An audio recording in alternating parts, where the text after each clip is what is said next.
Bonjour à tous. Nous allons aujourd'hui étudier la paracha de cette semaine, paracha de Vaïgash, et nous allons donc la dédier à la Refoua Shlema de Chaim ben Clara, que Akadosh Baruch Hu lui amène une Refoua donc totale, rapide, et qu'on n'entendra que des bonnes nouvelles. La paracha de la semaine va nous parler en fait de l'exil d'Égypte. Donc c'est un discours du rabbi Shabbat Shemot qui a été dit en 1952. Commentant le verset, il envoya Yehuda Vaishlach Yehuda devant lui en reconnaissance. Rashi, qui cite le Midrash, nous dit pourquoi l'a-t-il envoyé en reconnaissance? Eh bien, afin d'y instaurer en Égypte une maison d'études qui dispenserait donc son enseignement. Ainsi, lorsque Dieu envoya Yaakov en Égypte, celui-ci s'assura tout d'abord qu'il y avait bien des yeshivot dans ce pays. Dieu lui avait fait la promesse qui l'accompagnerait, comme l'indique le verset, je descendrai avec toi en Égypte et j'en remonterai avec toi. Malgré cela, Yaakov souhaitait au préalable s'assurer que ces yeshivot existaient bien réellement dans cet endroit. C'est ensuite seulement qu'il se rendit en Égypte, accompagné par Dieu. De fait, les yeshivot sont bien le fondement de la vie juive. Pendant toute la période que les Bnei Israël passèrent en Égypte, eh bien, les yeshivot fondés par Yaakov fonctionnèrent tout le temps. Ainsi, disent nos sages, nos ancêtres ne cessèrent jamais de fréquenter la maison d'études et ils en firent également en Égypte, ainsi qu'il est dit, va et rassemble les anciens d'Israël qui se trouvaient où? Eh bien, dans les Shivot. À toute époque, en tout lieu où se trouvaient des Juifs, y compris pendant l'exil d'Égypte, particulièrement exil difficile, un exil âpre, il y eut des yeshivot dans lesquels on étudiait la Torah comme nous l'avons dit. Ces institutions sont, comme nous le savons, la base même de l'existence du peuple juif. L'exil d'Égypte fut, comme il est dit, le plus dur de tous.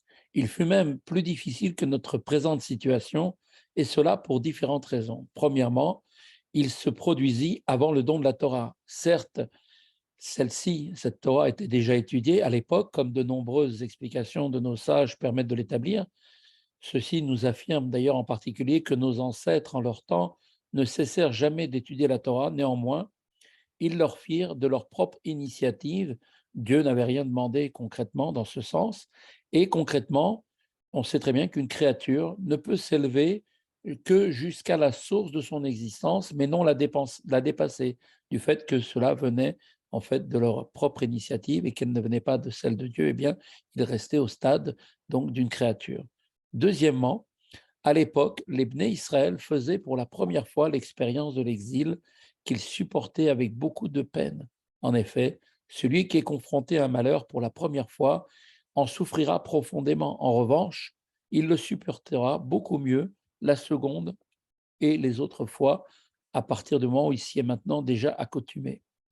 Quatrièmement, l'exil que tous les Bnei Israël vivaient, eh bien, ils le vivaient tous ensemble, alors que durant les exils ultérieurs, Akadosh Baruch Hu accorda à Israël le bienfait d'être disséminé parmi les nations.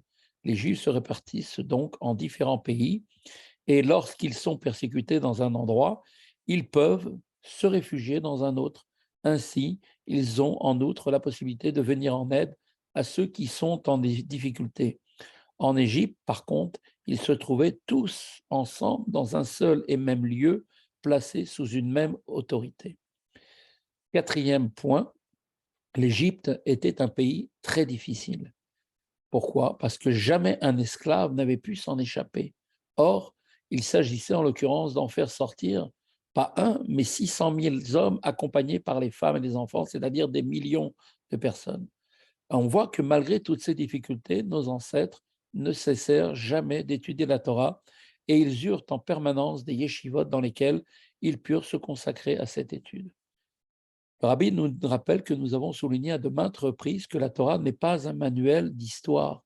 Chaque idée, chaque récit, chaque lettre de la Torah délivre pour chacun d'entre nous un enseignement valable à tout moment et cela en tout lieu. Certains prétendent aujourd'hui que les chivotes ont perdu leur raison d'être dans une situation aussi difficile que nous vivons. On peut se contenter de fréquenter un Talmud Torah, le dimanche ou un autre jour. En tout état de cause, ils affirment que si les yeshivot sont maintenues, elles doivent être adaptées à notre époque.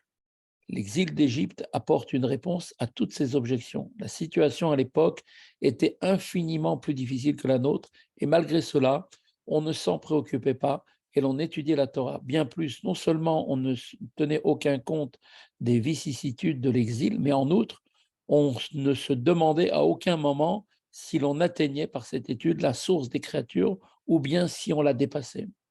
À l'heure actuelle, notre situation est beaucoup plus favorable qu'à l'époque et notre étude aussi, puisqu'elle vient après Matan Torah, avec le commandement que Dieu nous donne de pouvoir nous attacher à lui, nous permet d'être une étude beaucoup plus élevée.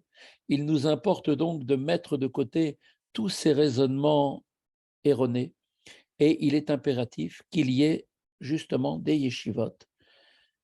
Il en est de même aussi concernant le financement de ces yeshivot. Certains prétendent avoir des moyens réduits, des moyens intellectuels et des moyens financiers, et donc ce sont des moyens limités. Ils devront donc manger, boire, aller dormir, puis lorsqu'ils seront satisfaits tous leurs besoins, eh bien, ils apporteront éventuellement une contribution à une yeshiva. Cela sera pour eux un grand sacrifice. Ils iront même jusqu'à envoyer leurs propres enfants à la yeshiva jusqu'à l'âge de 13 ans uniquement. Voici ce qu'il faut répondre à de telles personnes. L'exil d'Égypte était bien plus pénible que tout cela que nous vivons aujourd'hui.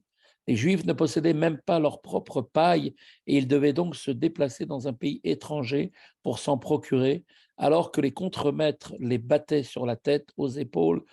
En d'autres termes, ils n'avaient pas de paille et malgré tout, ils finançaient les yeshivot. La Gemara se pose la question suivante. Est-il préférable de passer par une rue que fréquentent des femmes de mauvaise vie ou bien celle où se trouvent des lieux de culte idolâtres? On peut s'interroger effectivement sur la manière dont ce problème est formulé. Il est clair que la première situation où il y a donc des femmes de mauvaise fréquentation est à écarter, car elle conduirait certainement à porter les yeux sur ce que l'on ne doit pas voir. Et l'on sait que la vision, eh bien, est suggestive, et même si elle n'est pas forcément liée à la pensée, malgré tout, elle pourrait poser problème. À l'opposé, quoique répréhensible, de passer devant un lieu idolâtre, eh bien, la vision, elle, par contre, n'a pas d'incidence s'agissant de l'idolâtrie, car que verra-t-on d'autre que des pierres et du bois? L'explication, en fait, est la suivante. Chaque élément, comme nous le savons, rétroagit sur son environnement. Et donc, lorsqu'un lieu est impur, eh bien, il communique son impureté tout autour de lui, et l'atmosphère est lui aussi contaminée et peut exercer malheureusement une influence néfaste sur l'homme. Pourquoi est-ce que nous devons mentionner ici une telle explication? Eh bien, le rabbi nous dit l'atmosphère ambiante, proclamant que les yeshivot sont démodés à notre époque, a eu un effet négatif sur quelques élèves de ces institutions. Certains élèves prétendent avoir des difficultés à étudier la Torah comme ils devraient pouvoir le faire. En effet, ils doivent d'abord trouver un moyen d'assurer leur subsistance. Leur avenir les préoccupe au point de ne pouvoir se concentrer sur ce qui fait l'objet de leur étude. Ils ne peuvent s'empêcher de se demander comment pourront-ils nourrir leurs enfants que Dieu leur accordera lorsqu'ils seront en âge de se marier, lorsqu'ils entreprendront des recherches et trouveront celle qui sera leur épouse, ils célébreront leur fiançailles puis leur mariage, et c'est après tout cela que naîtront leurs enfants en un moment bon et fructueux. De même, ces élèves de la yeshiva s'inquiéteront également de ce qu'ils seront susceptibles de léguer à leurs enfants après les 120 ans, bien sûr, de leur vie. Ils se rendront compte, donc, et ils iront dans la rue, ou tout au moins seront incapables de se concentrer sur leurs études s'ils n'ont pas les moyens, et ils penseront à leur avenir et à leur carrière qui doit être avant tout, donc, qui doit être une carrière professionnelle. Comment des élèves de la yeshiva, dit le rabbi, peuvent-ils avoir de telles conceptions? Du fait de l'atmosphère de la rue, le rabbi nous dit que mon beau-père, le rabbi, a dit que la glace américaine a déjà commencé à fondre. Néanmoins, on en est encore bien loin de la faire bouillir par l'Éternel ton Dieu, qui est un feu dévorant. Concrètement, il reste encore des traces de la situation antérieure et ces élèves en sont victimes. Il est possible, bien sûr, d'accorder aujourd'hui des circonstances atténuantes à ceux qui développent de tels arguments. Ils sont eux-mêmes victimes de l'atmosphère ambiante dans leur entourage. Pour autant, cette situation n'est pas acceptable et elle délivre en l'occurrence un enseignement. L'Égypte fut un exil très difficile. La situation était si critique que l'on n'envisageait même pas l'éventualité de quitter le pays. Puis Moshe vint annoncer la délivrance. Or, nous dit le verset, ils n'écoutèrent pas Moshe par manque de raisonnement et à cause de l'âpre exil dans lequel ils vivaient. Malgré tout cela, bien avant que Moshe ne transmette le message divin de la libération, les Bdei Israël ne se posaient pas de questions sur leur avenir. Ils se rendaient à la yeshiva, y étudiaient la Torah, et donc forcément, combien plus à l'heure actuelle ne convient-il pas de se poser de telles questions sur sa propre carrière professionnelle? Il faut étudier la Torah avec ardeur et oublier tout le reste. Il est de fait beaucoup plus facile, beaucoup plus aisé de servir Dieu actuellement qu'à l'époque de l'Égypte.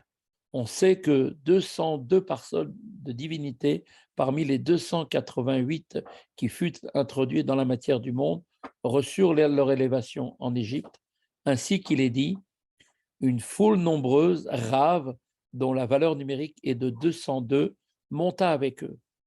Il ne reste donc que 86 de ces parcelles, valeur numérique d'ailleurs du nom divin Elohim. Et donc, depuis lors, les Juifs, par leur sueur et par leur sang, ont élevé un grand nombre de ces parcelles et il n'en reste désormais que très peu. En conséquence, quel est l'enseignement pour chacun d'entre nous?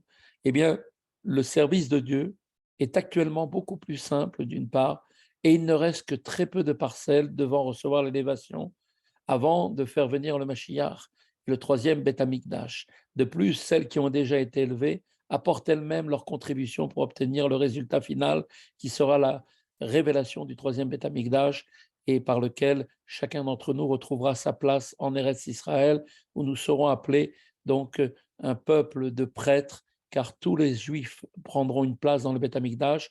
Comme nous le savons, nous dit le Midrash, ceux qui sont d'Israël deviendront des Lévis, les Lévis deviendront des Israël, donc on sera tous des Lévis ou bien des Kohanim, pardon. Et donc, à ce moment-là, notre place sera dans ce troisième Beth Amikdash, reconstruit très rapidement. Shabbat Shalom à tous et de bonnes nouvelles encore une fois pour tout le monde.